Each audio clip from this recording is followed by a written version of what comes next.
శ్రీరామ జయం. శుభమస్తు కార్యక్రమంలో గృహబలం అనే అంశానికి స్వాగతం. గృహ బలాన్ని అనుసరించి ఇంటికి ఒక యోగం అందించేదే ప్రహరీ, కాంపౌండ్ వాల్ అంటూ ఉంటాం. ఆ ఇంటికి అది బలం, అది యోగం. ఆ ఇంటికి ఆ ప్రహరీ రక్ష. ఇతర ప్రాంతాల నుంచి, ఇతర వ్యక్తుల నుంచి, ఇతర సన్నివేశాల నుంచి, ఇతర వాతావరణ పరిస్థితుల నుంచి ఆ ఇంటికి ఒక భద్రత, ఒక రక్షణ వ్యవస్థను కలిగించేది ప్రహరీ. అపార్ట్మెంట్ అయినా ప్రహరీ తప్పనిసరి, ఇండిపెండెంట్ వ్యక్తిగతమైన ఇల్లు అయినా కూడా ప్రహరీ తప్పనిసరి. ఈ ప్రహరీ నిర్మించే సమయంలో పాటించవలసిన నియమాలు కొన్ని ప్రత్యేకంగా ఉన్నాయి. ఇంటికి మొదటి అంతస్తు గ్రౌండ్ ఫ్లోర్ అనుకున్నప్పుడు భూమికి సంబంధించిన ఈ ప్రమాణంలో ఉండే ఆ గ్రౌండ్ ఫ్లోర్ సామాన్యంగా 11 అడుగులు 12 అడుగులు ఈ అడుగుల ఎత్తులో ఉంటుంది. ఇల్లు 300 గజాలు 500 గజాలు ఇలా ప్రమాణం పెరిగే కొద్దీ ఈ గ్రౌండ్ ఫ్లోర్ 14 అడుగులు 15 అడుగులు ఇలా పెరుగుతూ ఉంటుంది. ఈ గ్రౌండ్ ఫ్లోర్ ఎంత ప్రమాణంలో ఉందో అందులో సగం ప్రహరీ కూడా ఉండాలి.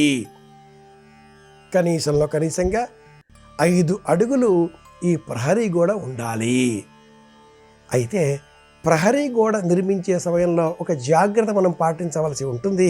అదేమిటి అంటే, ఇంటికి సంబంధించిన గవాక్షాలు, కిటికీలు, ఆ కిటికీ మొత్తం మునిగిపోయే విధంగా ప్రహరీ ఉండకూడదు.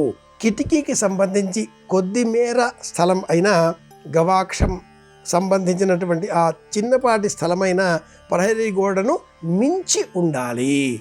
గవాక్షం పూర్తిగా మునిగిపోయే విధంగా, వెంటిలేటర్ల వరకు కూడా వచ్చే విధంగా ప్రహరీని ఏర్పాటు చేసుకుంటే బయట వాతావరణంలో నుంచి ఈ ఇంటికి రక్షణ, భద్రత కల్పించడం అనేటటువంటి ప్రయోజనాలు ఎంత లభిస్తాయో అంతకు మించి బయట వాతావరణంలో ఉండేటటువంటి సానుకూల శక్తుల లభ్యత కూడా తగ్గిపోతుంది. గాలి రావడం తగ్గిపోతుంది, వెలుతురు రావడం తగ్గిపోతుంది, సూర్య రశ్మి రావడం, గాలి రావడం, నీటి వసతులు ఏవైనా వర్ష ఋతువులో సహజంగా లభించేటటువంటి తుప్పర, బిందువులు, అలాగే ప్రహరీ గోడ లోపల మనం పెంచేటటువంటి చిన్న చిన్న పూల మొక్కలకు ఎదుగుదల లేకుండా పోవడం, ఇలాంటివన్నీ కూడా వ్యతిరేక శక్తుల కారణంగా మనకు నష్టం కలిగించే ప్రమాదం ఉంది. శాస్త్రం ప్రకారంగా ఈ మొదటి భూమికి సంబంధించిన గ్రౌండ్ ఫ్లోర్ ఎంత ప్రమాణంలో ఉంటుందో అందులో సగానికి మించకుండా ప్రహరీ గోడ ఉండాలి. ఈ ప్రహరీ గోడ కూడా ఇంటికి 4 వైపులా సమానమైన ఎత్తులో ఉండాలి.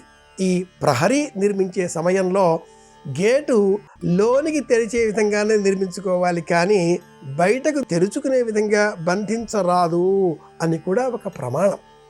ముఖ్యంగా ఈ ప్రహరీ గోడ పైన నిర్మించే సమయంలో సందర్భాలకు అనుకూలంగా దీపాలు వెలిగించే నిమిత్తమై లేదా ఇంటికి రక్షణ అన్న ఉద్దేశ్యంతో వివిధ దేవతా చిత్రపటాలను, చిన్న చిన్న బొమ్మలను కూడా అలంకరిస్తూ ఉంటారు. ఇందులో ముఖ్యం ఈ ప్రహరీ గోడలో నిర్మించేటటువంటి గేటు పైన ఒక ఆర్చి వంటి నిర్మాణం తప్పనిసరి. ఈ చివర గోడ ప్రహరీ, ఆ చివర గోడ ప్రహరీ, రెండింటినీ ఆ గేటు పైనుంచి కలిపేటటువంటి బంధనం ఒకటి ఎప్పుడూ ఉండాలి.